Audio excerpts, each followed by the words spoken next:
Hey, what's up guys, TechTine here and I'm back again with a brand new video. So before I begin, I just want to thank you all so much for watching. If you're new to the channel, don't be a stranger, make sure you subscribe. With that being said, today I'm going to be reviewing the 2024 Moto G Power 5G. And this is kind of long overdue, I know that, but I kind of put off this phone because I'm not really that excited about it.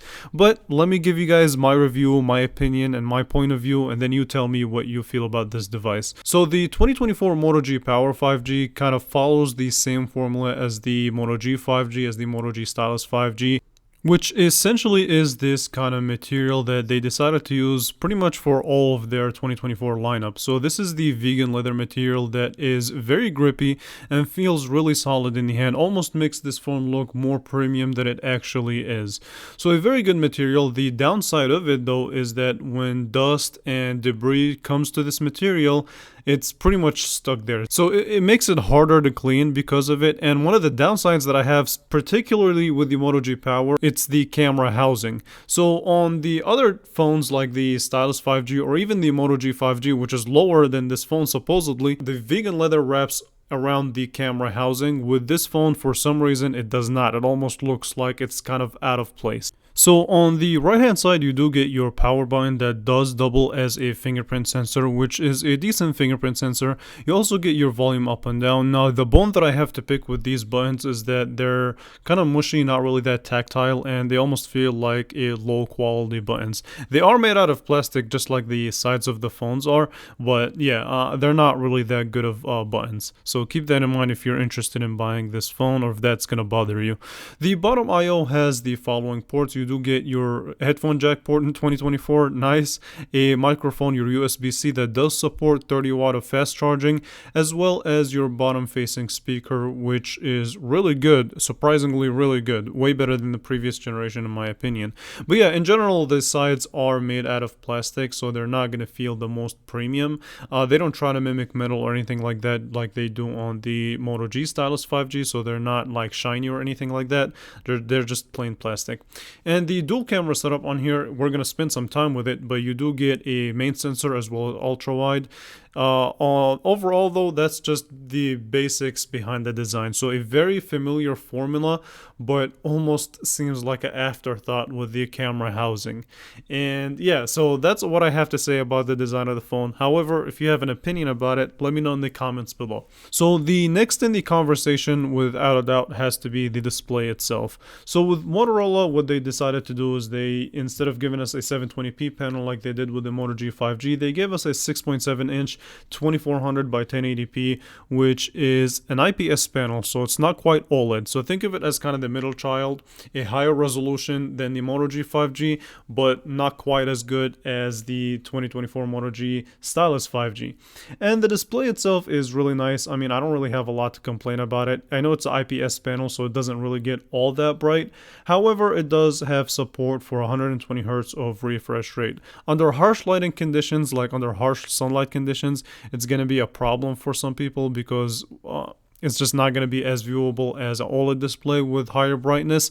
But the resolution itself, 1080p, is fine. It works really well. There is slight bleed on the edges, and also the bottom bezels, the chin of the phone, you can say, is larger than the normal size of other devices. So keep that in mind again. However, I don't want to really be harsh with this display, because when it comes to watching content, going through social media, browsing the web, anything that requires me to take advantage of the display works fairly well. Okay, so next in my conversation is going to be the performance of this phone, which, believe it or not, is actually very similar to the performance of the Moto G Stylus 5G 2024 model, even though they use kind of a different chipset. So basically this phone has a octa-core processor, the MediaTek Dimensity 7020, based on a 6nm architecture that does fine, and also has 128GB of storage, a whopping 8GB of RAM. And this phone, by the way, does have a 5000 mAh battery, a 30 watt fast charging via wired, and also supports 15 watt of wireless charging, which is a nice feature to have, or you can think of it as a nice upgrade to have on this device. So basically, the summary behind the performance is this. When it comes to multitasking or opening up your daily tasks like the phone app, messaging app, your web browser, you want to go, browse the web, read your articles, things of that nature, it works fairly well. I haven't seen it lag too much. But any heavy demanding tasks that require a lot of GPU power, this is where you'll kind of see the phone struggle. And you can't forget about these gestures that add an additional, an additional, let's say, fun or additional things that you don't see in other devices, like the chop to turn on the flash or even the twist to turn on the camera. Speaking of which, let's discuss this camera system real quick. So the camera on here does, well, you do get a dual camera setup with your main sensor being a 50 megapixel main sensor at f1.8 aperture. It does support optical image stabilization, but for video it does use the gyro electronic image stabilization. You also have a 8 megapixel f2.2 ultra wide as well as a 16 megapixel front facing camera.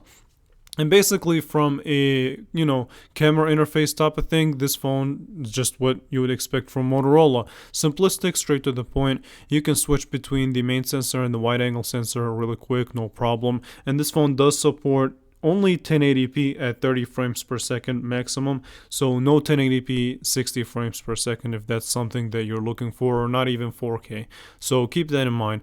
And as far as image quality under good sunlight conditions, this phone performs fairly well, such as, and that's really the story behind it. Under good lighting conditions, you can get some acceptable pictures. The focusing system on here is pretty decent.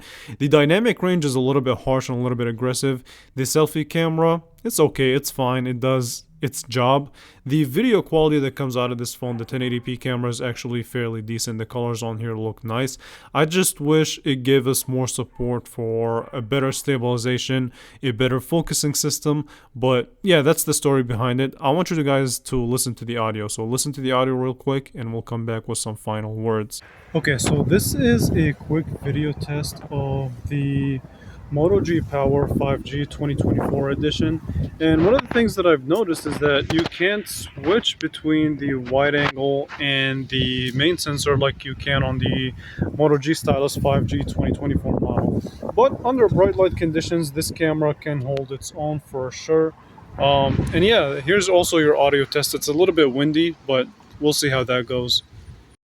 So a quick summary around this camera is that it performs fairly decent. Don't expect it to give you guys like the best photos that you've ever seen. It's just not going to happen. And overall thoughts about this device, again, I really still think that this is almost of a like an afterthought. I would more rather get the 2024 Moto G Stylus 5G that has all these features and actually has a more capable camera and a better display, better fingerprint sensor. But yeah, this is almost like an afterthought. Tell me what you guys think. Would you be interested in buying this phone or not? So let's leave it here. I want to thank you all so much for watching, and I will definitely catch you guys in more videos. Thank you all for watching.